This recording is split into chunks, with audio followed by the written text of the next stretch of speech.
big. He didn't collapse. He didn't lose everything overnight. There was no dramatic accident, no public failure, no big explosion. He just slowly disappeared from his own life. And the worst part? No one noticed. Not his friends, not his family, not even him. This is the story of what happens when you ignore yourself for too long, and the price you end up paying for it. He was an ordinary man, not famous, not rich, not special. He woke up every morning at 6:30 a.m., brushed his teeth, drank his tea, checked his phone, scrolled through messages, news, social media, emails, then work, every single day.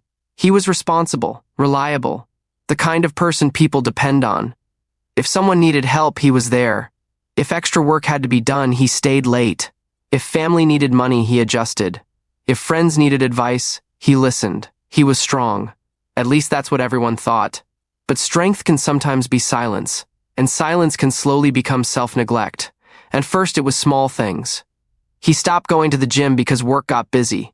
He stopped reading because he was too tired at night. He stopped calling that one friend who really understood him. He told himself later. He ignored the tightness in his chest when he felt overwhelmed.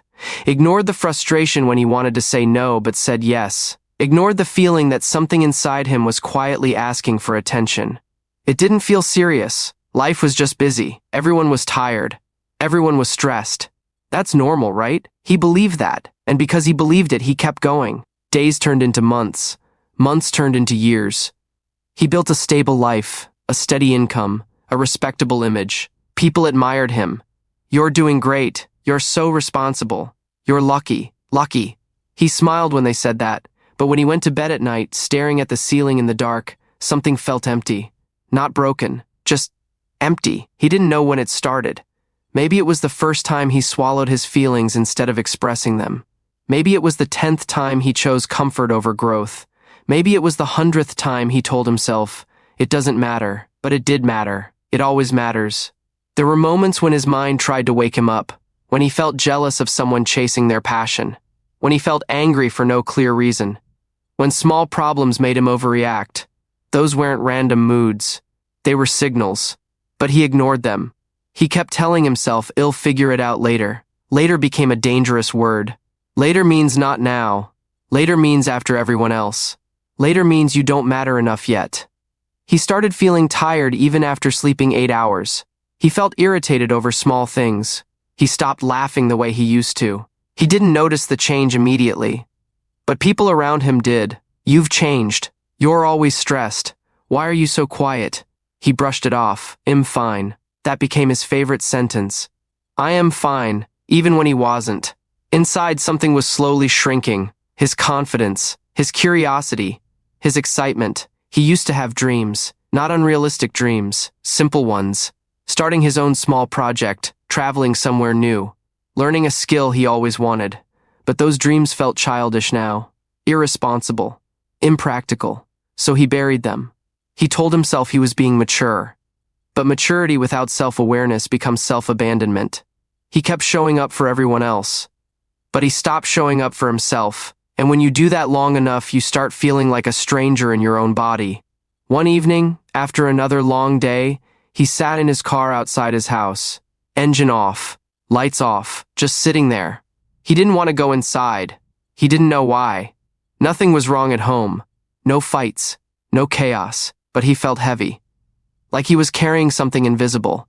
He stared at the steering wheel and realized something uncomfortable. He couldn't remember the last time he did something purely because he wanted to. Not because it was expected. Not because it was responsible. Not because it was necessary. Just because he wanted to. That thought hit him harder than he expected. He had become efficient, productive, dependable, but disconnected. Disconnected from his own desires, his own voice, his own needs. And that disconnection had a price. The price was his peace. The price was his energy. The price was his sense of meaning. He started feeling anxious for no clear reason. His heart would race at random times. He would snap at people he cared about, then feel guilty. He blamed work. He blamed stress. He blamed the economy. He blamed lack of sleep. He blamed everything except the real reason. He was ignoring himself, ignoring his limits, ignoring his emotions, ignoring the quiet voice inside that kept saying, "This isn't to you. The turning point didn't come with drama. It came with a simple phone call. A close friend invited him out after months of not meeting. He almost said no, he was tired. But something inside him said go, so he went. They sat at a small cafe, talked about life, laughed a little. Then his friend looked at him carefully and said something that pierced straight through him. You look exhausted. Not physically, just tired of being you. He laughed at first, but the words stayed in the air. Tired of being you. On the drive back home, he couldn't shake it. Was he tired of being himself? Or was he tired of pretending to be someone he wasn't? That night, he didn't scroll on his phone. He didn't distract himself. He just sat on his bed in silence. And for the first time in years, he let himself feel. Not fix, not analyze, just feel. The sadness came first, then anger, then regret. Regret for all the times he said yes when he wanted to say no. Regret for ignoring his health. Regret for postponing his own happiness. Tears came, quiet ones. No one saw, but they were real. And in that quiet breakdown, he realized the harsh truth. No one was coming to save him. No one was responsible for his happiness. No one forced him to ignore himself. He did that, out of fear, out of habit, out of wanting approval. He thought sacrificing himself would make life easier, but it only made him smaller. The world will always take as much as you're willing to give. Work will take your time. People will take your energy. Responsibilities will take your attention. And if you never protect your inner world, it will slowly collapse. That was the painful reality. He wasn't a victim. He was absent from his own life. That realization hurt. But it also woke him up. The next morning, nothing magical happened. He didn't quit his job. He didn't move to another country. He didn't suddenly become fearless. Change started small.